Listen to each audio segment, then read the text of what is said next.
नाम का टॉपिक पढ़ा था। उसके आधार पर ये कुछ 5 अभ्यास प्रश्न, 5 के 7 हैं, 7 अभ्यास प्रश्न आपको दिए जा रहे हैं, जिनमें सबसे पहला प्रश्न है कस्मिन् क्रियाकलापे भाव ग्रहणम भवति। इनमें से कौन सा क्रियाकलाप ऐसा है जिसमें भाव ग्रहण होता है? क्या वो श्रवण में होता है, क्या वो दर्शन में होता है, क्या वो चिंतन में होता है या मनन में होता है? उत्तर दीजिए, क्या उत्तर आएगा मिस? मनन। श्रवण में सुनना, दर्शन में देखना, चिंतन में सोचना और मनन में भाव ग्रहण करना। तो डी आंसर बताया, एकदम सही आंसर है। अच्छा, अब अगला प्रश्न है भाषा पदे प्रत्यय अस्ति। भाषा पद में कौन सा प्रत्यय समझिए? टाप। टाप में भी आशेष रहता है, चाप में भी आशेष रहता है, डाप में भी आशेष रहता है एक संज्ञानात्मक लोप के बाद। और इन तीनों ही प्रत्ययों को इसीलिए आप प्रत्यय कहते हैं क्योंकि आकारांत स्त्रीलिंग शब्द बनाते हैं। और टाप, चाप, डाप में जो अंतिम व्यंजन आ रहा है उसकी अलंतम सूत्र से संज्ञा हो जाएगी और प्रारंभ में आने वाले च, ट और ड की चोटू सूत्र से संज्ञा होकर तश्लोक से लोप हो जाएगा।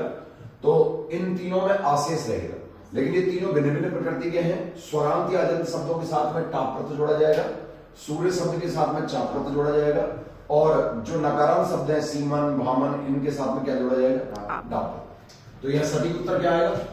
ए, टाप प्रत्यय। तो भाषा का अर्थ भी होता है विचार और भावों को अभिव्यक्त करने वाली।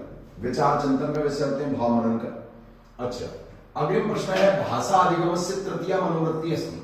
सुमन बता भाई, भाषा अधिगम की तीसरी मनोवृत्ति कौन सी है? अनुकरण है, अभ्यास है, सक्रियता है, जिज्ञासा है? भाषा अधिगम की तीसरी मनोवृत्ति बताइए। अनुकरणम। दूसरी है तो जिज्ञासा सबसे पहली है, फिर उसके बाद अनुकरण है, तीसरी अभ्यास है। बी ऑप्शन आएगा अभ्यास। सबसे पहले जिज्ञासा, जानने की इच्छा। मैंने कहा था ना कि घोड़े को तालाब के नजदीक ला सकते हैं, पानी पीने के लिए बाध्य नहीं कर सकते।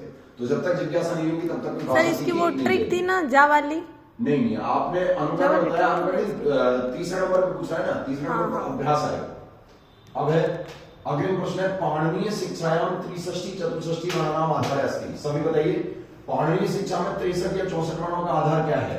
परावाणी है, पश्यंती है, वैखरी है या मध्यमा है? वैखरी। क्योंकि चिंतन और मनन की परिधि से जो परे है वो क्या है? परा। जो रक्त के परिसंचरण में, हृदय के स्पंदन में और जो है भ्रमण कर रही है वो पश्यंती। जो भयातुर दशा में या स्वप्निल दशा में उत्पन्न होगी वो मध्यमा, और जो मौके पर लिखित दृष्टि से प्रकट है वो वैखरी। अगले प्रश्न बहुत अच्छा है, 5वां प्रश्न देख भाई संजीव। वाचाम एवं प्रसादेन लोक यात्रा प्रवर्तते। मधुर और संस्कारित वाणी के माध्यम से जीवन यात्रा को भलीभांति सुपूर्वक निर्वाहित किया जा सकता है, ऐसा कहने वाला कौन है? इति के में ऐसा किसने कहा? भर्तृहरि ने कहा, पाणिनि ने कहा, यास्क ने कहा या दंडी ने कहा? ये कथन किसका है?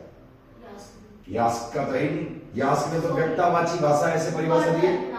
भर्तृहरि ने नहीं कहा। भर्तृहरि कौन सा?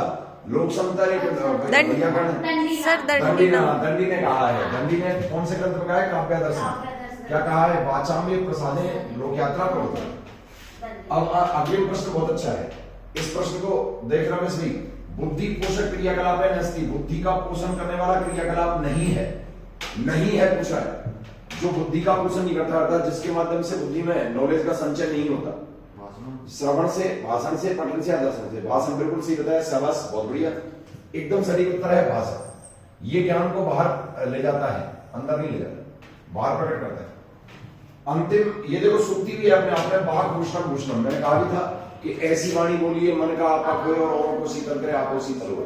मधुर और संस्कारित वाणी मनुष्य का चिरस्थायी और सर्वश्रेष्ठ आभूषण है, क्योंकि अन्य स्वर्ण रजत धातुओं से बने हुए आभूषण तो कालक्रम के अनुसार नष्ट हो जाते हैं, लेकिन जो मधुर और संस्कारित वाणी है वही मनुष्य का सर्वश्रेष्ठ आभूषण बना रहती है। तो ये कथन कहाँ है? पुराणों में है, नीति शतक में है, निरुक्त में है या वाक्य पदियम में? कौन से ग्रंथ का कथन है भाषा की उपयोगिता के विषय में? गलत। भर्तृ के नीति शतकम में, लोक शब्द भर्तृ के नीति शतकम में ये कथन आया है। जब तक जो पठित और पाठित विषय वस्तु है उसका अध्ययन नहीं करोगे तब तक इसी प्रकार के प्रश्नों में दिक्कत आएगी। तो प्यारे विद्यार्थियों, ये सभी प्रश्न जो है आपके पठित और पाठित विषय वस्तु में से थे। मैंने एक ही बात कही थी, कितना भी आप पढ़ लो, अगर आप में जिज्ञासा है, अनुकरण है, लेकिन अभ्यास नहीं है तो मामला बिगड़ जाएगा। भारम विद्या अभ्यास बना, प्रत्येक विद्या बिना अभ्यास के भजन के समान। तुमने सुना भी है, करत करत अभ्यास के जड़ मत हो सुजान और रसली आवत जात से सिर पर परत निशान। ये मैंने बताया था। ठीक है, कैसे लगे क्वेश्चन?